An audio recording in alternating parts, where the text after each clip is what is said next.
What is so difficult about making myself do quiet time? I mean, this is a very difficult task for us. It's hard for me to find motivation some mornings to get up and spend time with myself and to spend time with God. It's a discipline. It requires work and effort. And a lot of times I sit down and the first thing I feel is anxiety. So we have to deal with our fear. Dr. Dodd and I are going to talk about prayer, meditation, and reading, what we call PMR, and how it actually enables gratitude because we're practicing our dependency and our powerlessness. And we receive a lot of encouragement. If we're going to live a life with some kind of recovery of heart, we have to continue the discipline of PMR. So I hope this conversation gives you some tools to use. We're in your corner, and we want to celebrate with you and lament with you as well. So we hope this is an encouragement for you. Hey, Dr. Shannon, it's good to see you today. Great to see you. Thank you. It's always a pleasure, actually. Even in hard times, actually, that's a good indication of friendship. Even though age separates us by decades, I would say that doesn't stop friendship. So it's good. Good to see you. It's good to see you, and I am always encouraged by our talks on camera and especially off. They're better. They're richer off camera. Right. Yeah. Right. So let's talk about PMR today. It's less structured. Structured. Yeah. PMR is what an acronym: prayer, meditation, and reading, that we talk to people a lot about. And we talk to each other a lot about this too. Yeah.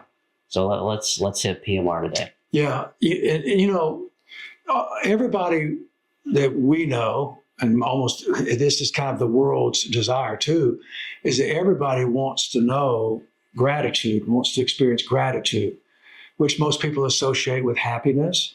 But gratitude is thankfulness, appreciation, hopefulness, and it's just a sense of like trust and faith that things are okay. But it turns out that gratitude actually comes from somewhere. And it's not something that we just simply conjure up and manufacture on our own through concentration. And see, so gratitude is honestly comes from the admission that I'm not made to do this life alone. And the absence of gratitude is being alone. Okay.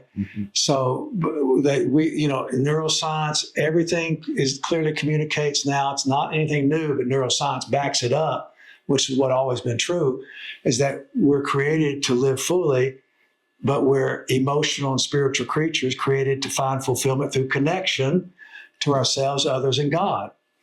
And even people who don't believe in God, still we crave a spiritual connection to the universe that cares back. So, yeah. So, which is really just a very loose way of saying God. Yep. So it turns out that gratitude comes from connection. And then it starts with being in need. So I'm in need of friends, other people to do for me what I can't do for myself. And I'm in need of knowing that there is a designer, even a caregiver in the universe that wants my good. And the more we have of this other human beings we can relate to and the God that cares about us, then we experience this thing called not alone. I'm not alone. I'm connected. And if I'm connected, I have a tendency to have joy. I'm going to have a tendency to have a place to take grief. And I'm going to have a tendency to persevere in the midst of waiting or persevere in the midst of struggle. And that's a strength that is birthed in gratitude. Okay, so, but how do we keep gratitude and how do we strengthen gratitude? Yes. Is where the discipline, whatever you get to it, but the discipline hopefully developing out of knowing how to go to the well and get what we're made to have. Yes. Right. So that's prayer, meditation, and reading. That is so, it is absolutely compelling to me. It moves me to consider that gratitude comes from my own neediness. Yes. And if I'm not practicing needs, then I cannot live a life of gratitude. Isn't it something? And it's amazing that neediness, that God has given us an abundance of needs by birth. And we come out of the womb in need, and we're always going to live in need. But we're often trained to become hardened against how we're made. We try to get power over how we're made because a lot of hurt comes from being in need, from rejection, being told we're being weak, being told somehow that makes us inadequate or incompetent, when it actually makes us fully human, Right. And gives us opportunity to live a fully human experience connected. So, I mean, we're trained to reject the very thing that blesses us with life to the full. So it's paradoxical. So by admitting my neediness, I have a much higher probability of experiencing life fully, which leads me to gratitude, thankfulness. Yeah. Yes, because we're met. Like, Yes. I can be in need, which Yeah. opens the door to be met, Yeah.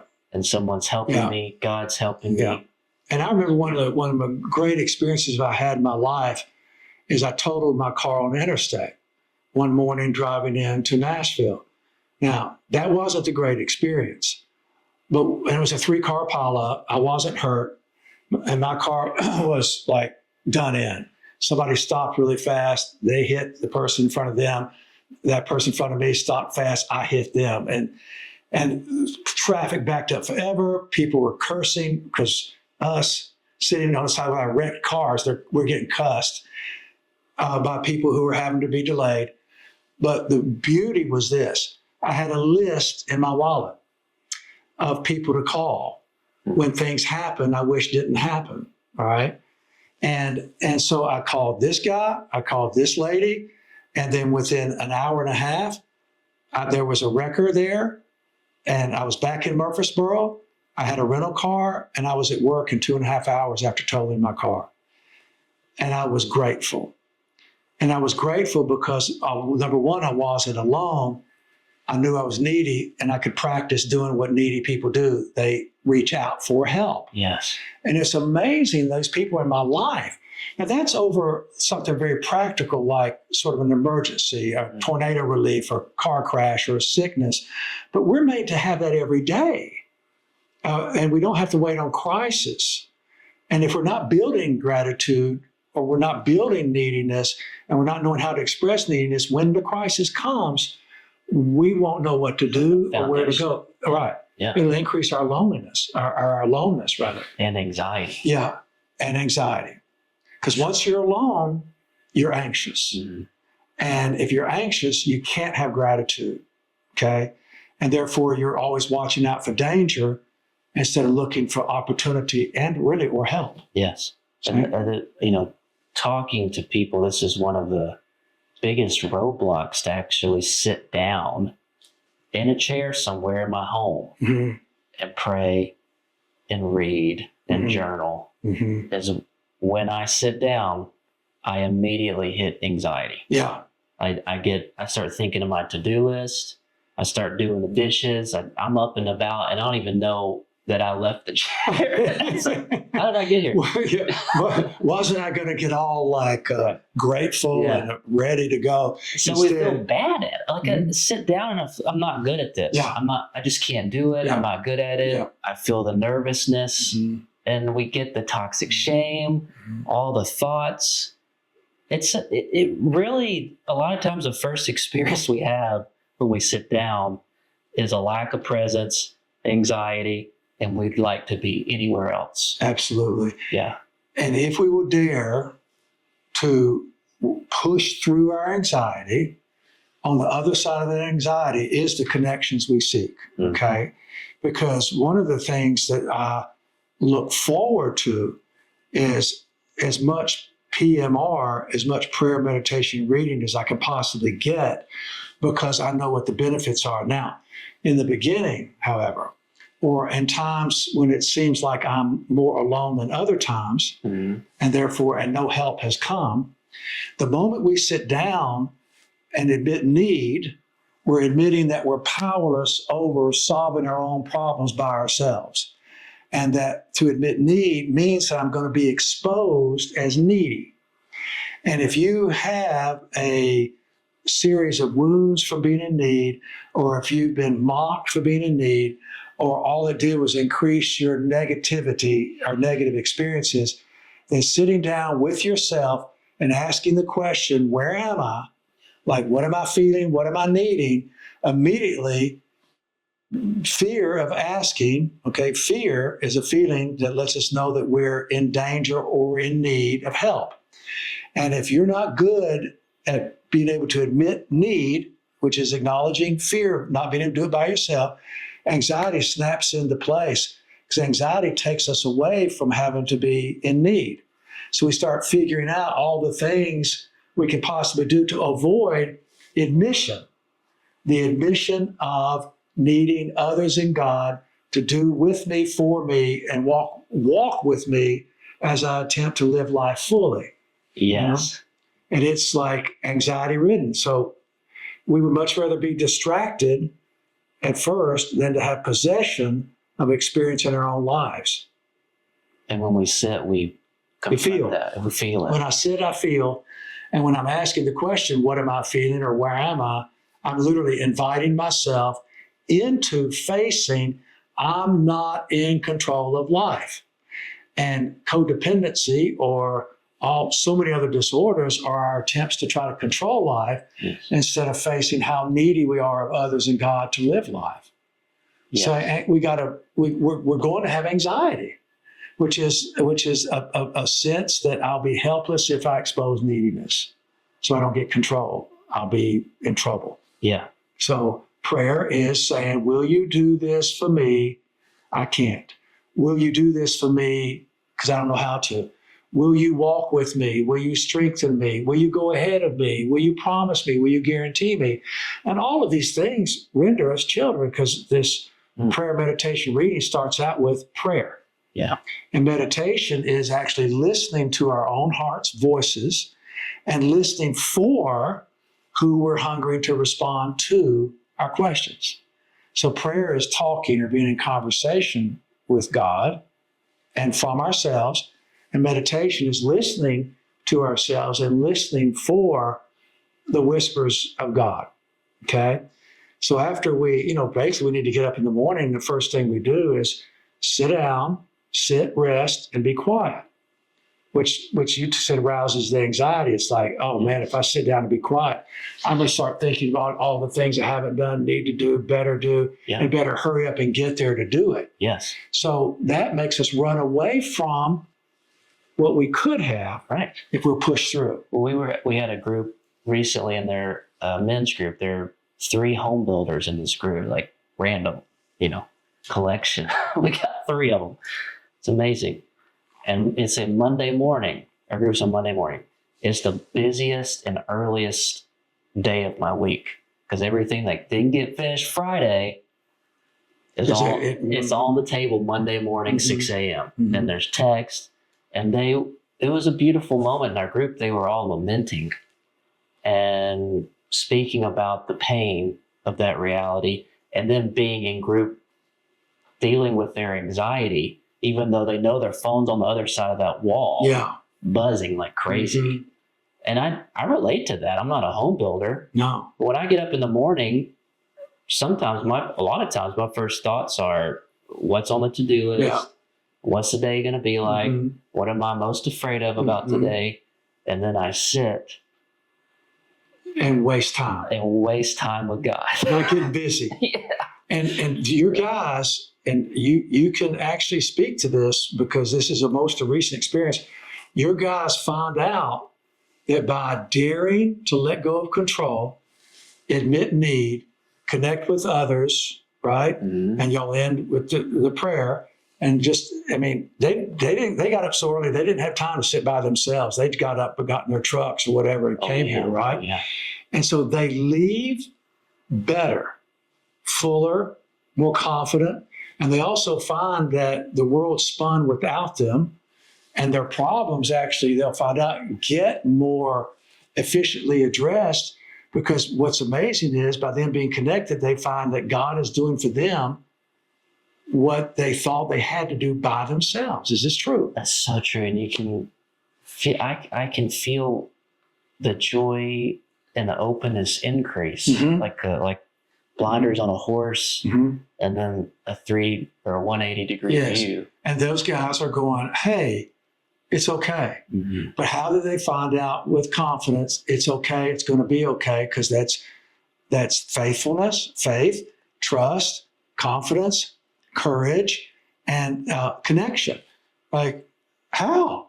It was neediness, the willingness to be there and admit need, and then take the risk of giving up control by handing their phones over, which is like an anxiety machine, and then experiencing the anxiety of letting their the controller of their lives go, and dare to risk finding fulfillment relationship.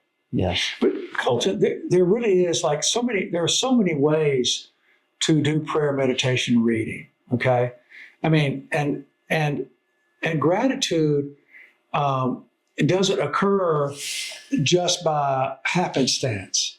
It actually is a willingness to be in need, admit powerlessness over how we're made, but it's also a work. It's work. But work is not a bad thing. It's when we're giving our hands, head, and heart over to something. Right. And so there's a discipline to acquiring and keeping and growing gratitude. And it happens like one rhythm that I can communicate, but you can do it many, many ways. Some people maybe listen to pieces of a teaching. Some people read extra biblical books. Some people go straight to the Bible, but there's a format, the general format that works. You, upon awakening, and I think in the morning is the best time because that's the most fearful time in many ways, except maybe Saturday mornings. But I mean, you know what I'm saying? Please say it's. It's like nobody saying, I don't need to do prayer meditation reading this Saturday. I don't got any, I don't have any problems, but it's not true, of course. But rest. Well, for workaholics, it's the scariest. Yeah, exactly. Kind of like, oh, what am I going to do? I watch 4 minutes of football, then I better get to all the stuff I haven't done. And then Sunday, I'll finish catching up with all the work I didn't get done Saturday because I goofed off on Saturday night and took a break, right? Workaholic. Yeah. But prayer, rest and quiet is getting still.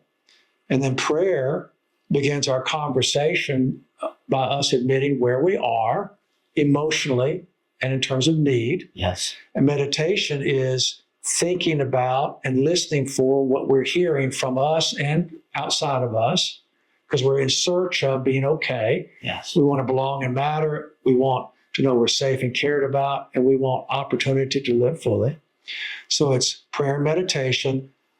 Open up the big book, the Word, the Bible, and you can do everything from Jesus calling to utmost for his highest to just straight Bible studies. I love the adventure of really looking for the word heart and looking at the stories and actually looking at what God is doing and how I can bring my own awareness of neediness to what's happening with them. Because people who are needy get blessed.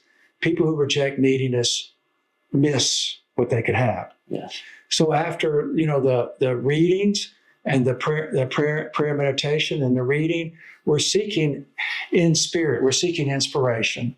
And then after inspiration, we start to imagine your day, imagine the vision for your life, but you're taking a risk of hoping for the future and looking for fulfillment. Like, what do I want to happen in my life? What do I seek?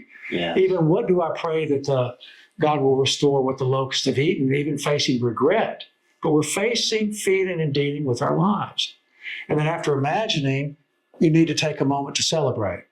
Okay, celebration is, I really don't like what's going on in my life, but I don't want to be anybody else. I may wish for another life, but I still want to be me in it.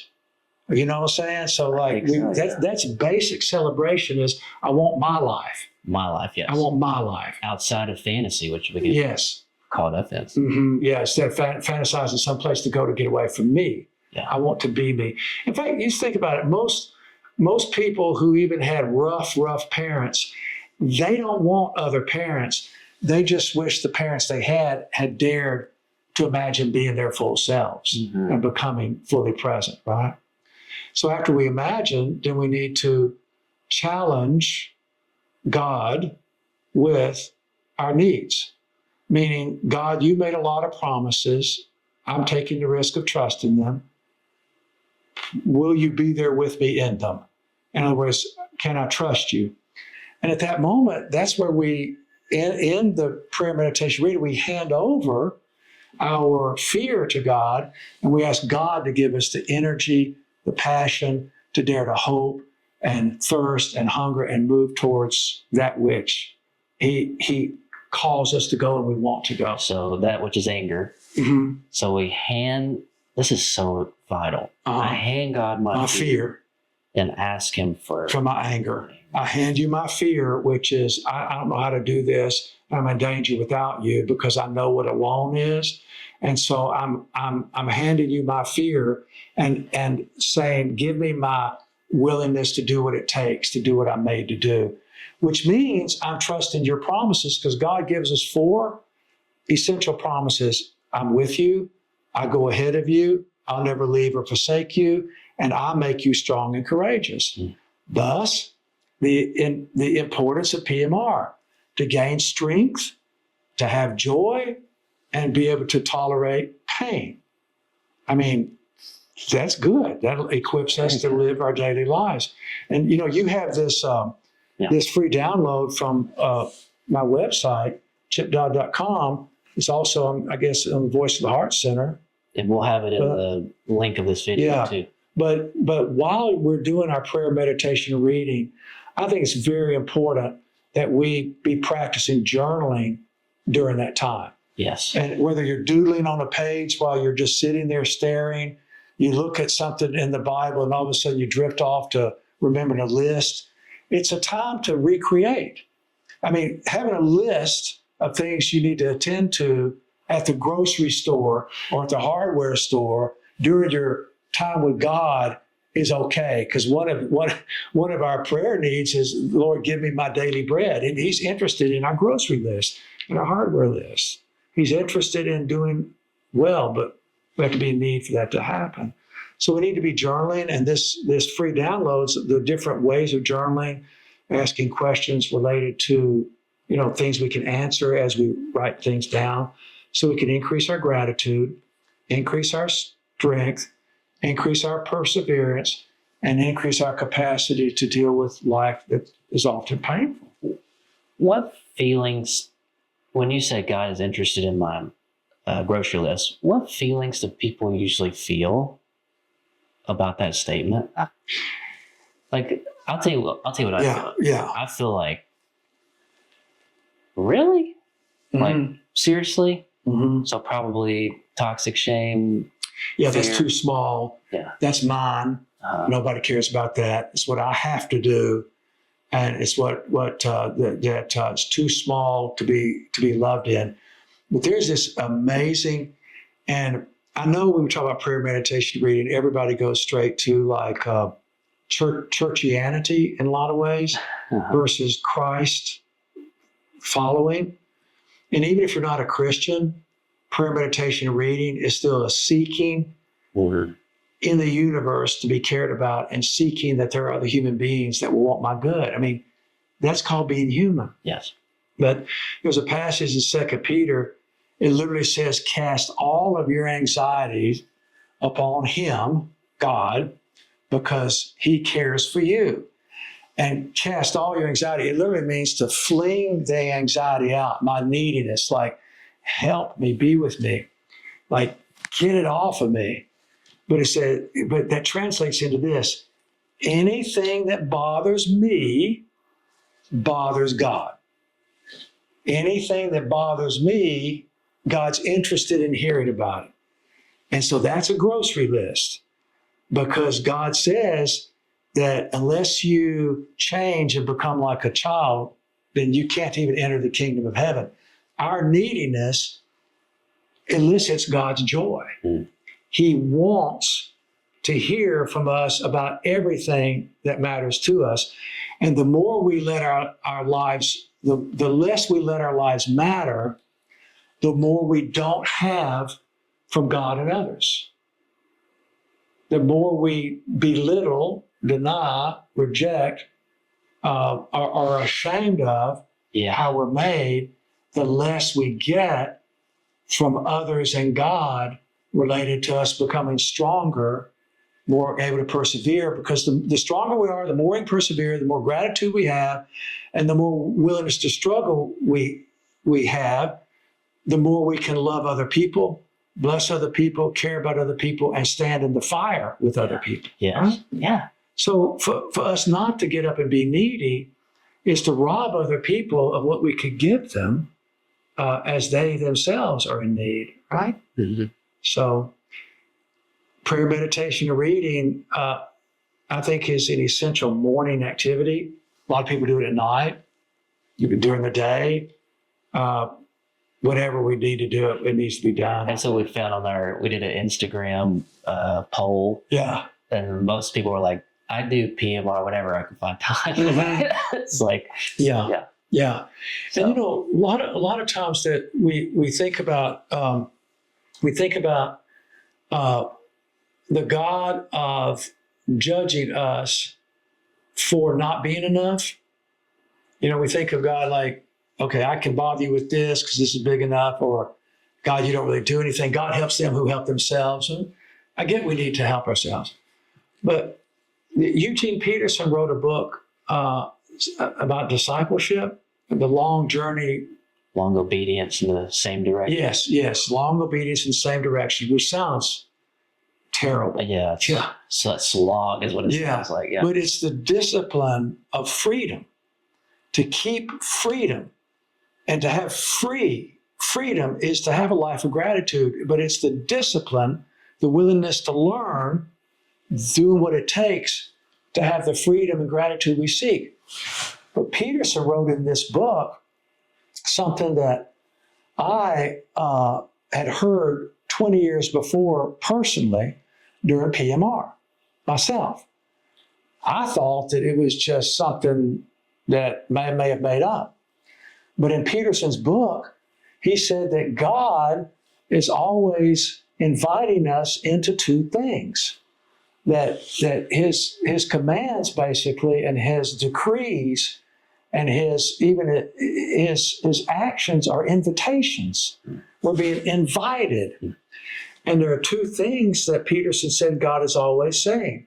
And the first thing that God is saying is, don't miss this. Like, I'm having a party, I want you there. I'm having a king's feast, and I want you. I'm having a banquet. Yeah. I mean, the tables are going to be full. You have everything you want. Just come and get it, right? So it's don't miss this. And it's stated in a celebratory way. And then the second thing that Peterson says God's always saying is, don't miss this. Like, this is very, very serious. This is very important. Like almost like lamenting. Please don't miss this. I want you to be a part of this. Okay. So if we have the God of don't miss this, then he is approachable and seeks our good and doesn't want us to live alone, because we're literally created for relationship, and prayer, meditation, and reading is how to enter ourselves and come from inside ourselves outside so we can receive all the things that we're really made to have. So we don't miss it. And I was missing it a long time. And I'm telling you, falling into PMR, I look forward to it. And that's where I go to reduce my anxiety, because it no longer increases it. Thank you for your time. Oh, thank you. It's so important for us to broaden out and become more spiritually minded. Receiving connection, giving connection. I wanted to close with a quote from an article you wrote on gratitude. Okay. That's I love it. Summarize. Who? I think you're going to like this one. I think this may be good. It summarizes, I think, what we've said. Gratitude comes as the result of receiving help from others and God, and finding that we are not alone during our times of need. Absolutely. And I've found in my prayer time that there are far less things I need to fix and far more things that I need to receive. Yes. And be open to. Yes. And Colton, this gratitude from not finding that we're not alone isn't just about our grief. It's also when something wonderful happens, we do want to run to somebody and celebrate it too. So, I mean, gratitude just increases intimacy with God and intimacy with others, friendship. Like, because a friend is somebody who cuts your sorrows in half and doubles the joy. Mm-hmm. So, I mean, we're made for it. Yes. And PMR is a doorway into it. Celebration. My sponsor told me a couple weeks ago, something good happened. I received something, and he said, I want you to go shut your door and do a dance. Because I'm not good at celebrating. Yeah. I'm learning. Yeah. I'm growing. Yeah. So it's so important. Yeah. So thank So you very good. much. Yeah. Look forward to next time, Dr. Shannon. Me too. Very Thanks. good. Thanks, Dr. Dodd.